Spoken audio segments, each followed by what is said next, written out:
Bonjour, nous sommes le lundi 13 juillet 2026 et le sujet est la forêt de Fontainebleau qui est en feu. Gigantesque incendie en forêt de Fontainebleau. Ça a commencé hier, dimanche 12 juillet. Ils avaient indiqué 300 hectares, comme j'avais publié, vers minuit. Et là, c'est 800 hectares sur 22 000. Ce dimanche 12 juillet 2026, un gigantesque incendie s'est déclaré en forêt de Fontainebleau. 800 hectares ont déjà été ravagés par les flammes et plusieurs personnes ont été évacuées. 800 hectares sur 22 000 de forêt, 1 hectare étant 10 000 m². C'est un monstre qui progresse. Depuis environ 18 h ce dimanche 12 juillet 2026, un gigantesque incendie ravage une partie de la forêt de Fontainebleau, au sud de la Seine-et-Marne. Le feu, qui a pris à hauteur de Noisy-sur-École, a déjà ravagé plus de 800 hectares de végétation sur 22 000 hectares de forêt. Et il ne semble pas faiblir. Il faut rester prudent, mais il pourrait s'agir de départ de feu intentionnel, indique la gendarmerie. Il serait assez surnaturel que ce sinistre soit parti comme ça. On avait parlé des incendies de forêt au Chili il y a 1 an et demi. Et d'après leurs stats, 99% des départs de feu sont d'origine humaine. Nous verrons également par la suite les moyens déployés, Canadair, Dash. Il y a également le gouvernement qui a espoir d'utiliser l'avion A400M comme largueur d'eau. N'oubliez pas de vous abonner pour plus de news nationales, européennes et internationales sur ce monde dans lequel nous vivons. Entre Fontainebleau, Achères-la-Forêt et Noisy-sur-École. À l'heure où on se parle, le feu a sans doute dépassé la centaine d'hectares de forêt qui sont venus en renfort sur ce chantier très virulent. Alors c'est une situation exceptionnelle puisque c'est la première fois que des avions bombardiers d'eau larguent sur la forêt de Fontainebleau. On est habitué à s'entraîner avec ces moyens, mais c'est vraiment la première fois qu'ils sont mis en œuvre de façon opérationnelle sur un feu. Et c'est la virulence du feu qui l'impose.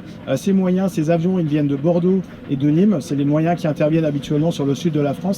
Alors ce feu il est particulièrement complexe à combattre, d'abord de par le vent qui le pousse dans un massif forestier qui est très rocailleux, très complexe d'accès, même si on a des pistes un peu partout qui permettent aux touristes de s'y promener. Les véhicules de sapeurs-pompiers ont beaucoup de mal à rentrer dans le massif et à pouvoir se déplacer.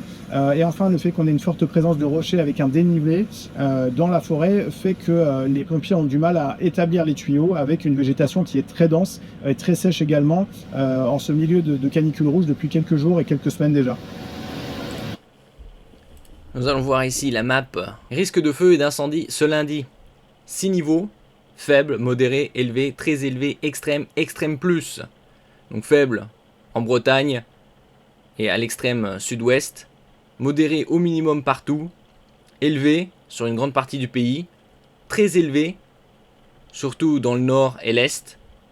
Extrême au sud de Paris et dans la vallée du Rhône. Et extrême plus au sud de Paris et dans la vallée du Rhône. On a vu des températures très élevées ces derniers mois, surtout à partir de fin mai. Plus de 30 degrés, 35, 40 degrés dans l'ouest ces dernières semaines. S'il y a également 44 suspects interpellés depuis le début de l'été, après les départs de feu. Au moins 32 000 hectares parcourus depuis le début de l'année en France. On verra également les moyens mis en place, donc Canadair, Dash. Et ils espèrent le gouvernement espère mettre en place l'avion A400M. Donc là, c'est déjà plus de 30 000 hectares partis en fumée. L'année dernière, sur toute l'année, c'était 25 000. Contre les incendies, le gouvernement espère pouvoir déployer l'avion A400M de l'armée dans les prochaines semaines. Donc c'est pas avant 2 semaines, voire plus. Ici, on va voir la différence entre le Canadair, le Dash et également le potentiel de l'A400M. Donc ce lundi 13 juillet, 37 départements en vigilance rouge. Une grande majorité en vigilance orange, 3 départements en vigilance verte, donc niveau 1 sur 4. Canadair Dash, 2 atouts pour lutter contre les incendies. Canadair CL 415, appareil disponible 12, longueur 19,82 mètres, 2 réservoirs de 3000 litres, donc pour un total de 6 mètres cubes. Le Dash, avion transformé en bombardier d'eau, appareil disponible 8, longueur 32,80 mètres, un réservoir de 10 mètres cubes, 10 000 litres. La différence entre le Canadair CL 415 et le Dash 8 Q400 MR. Vitesse 333 km/h pour le Canadair. Le double pour le Dash, 670 km/h. Altitude de largage 30 à 50 mètres pour le Canadair. 10 à 12 fois plus pour le dash, 300 à 600 mètres. Type d'approvisionnement en ce qui concerne les réservoirs d'eau, écopage en vol, donc le Canadair vole sur un lac ou la mer pour recharger ses réservoirs en l'espace de 12 secondes environ. 2 réservoirs de 3000 litres pour un total de 6 mètres cubes, tandis que le dash, lui, est bien évidemment ravitaillé au sol et ça met une dizaine de minutes pour remplir son réservoir de 10 mètres cubes.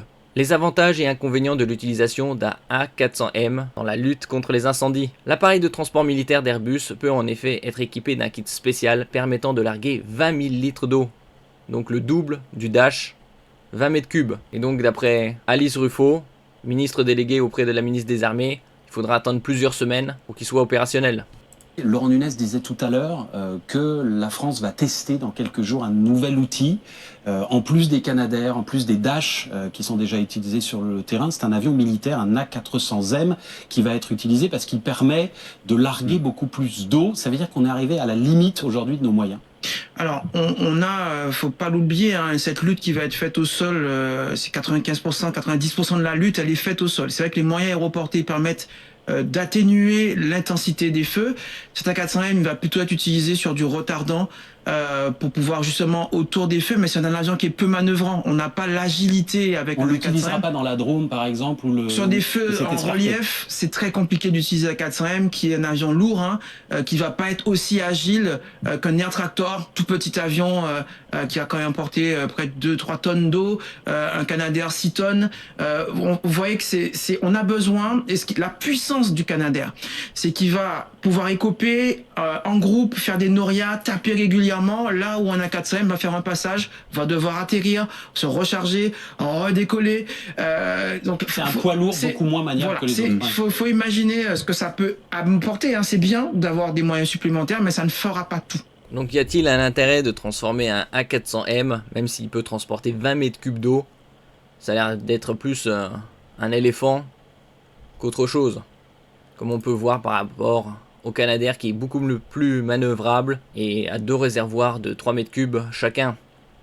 Voir le Dash, lui a un réservoir unique de 10 mètres cubes. Ici, 32 000 hectares parcourus en France depuis le début de l'année, plus que toute la saison 2025. Je crois en 2025 c'était aux alentours de 25 000 hectares. Et un hectare c'est 10 000 mètres carrés. Et nous sommes le lundi 13 juillet 2026. Donc ça fait 3 semaines que l'été a commencé. Et il faisait déjà chaud mi-mai, avec la canicule de mai, où on a dépassé les 30 degrés, une première depuis les relevés. Et ici, on a la carte, on l'avait vu précédemment, risque de feu et d'incendie ce lundi. Donc 6 niveaux, surtout très élevés, extrême et extrême plus, sur le nord, l'est et la vallée du Rhône. Et donc là, Fontainebleau, c'est au sud de Paris, donc c'est extrême plus.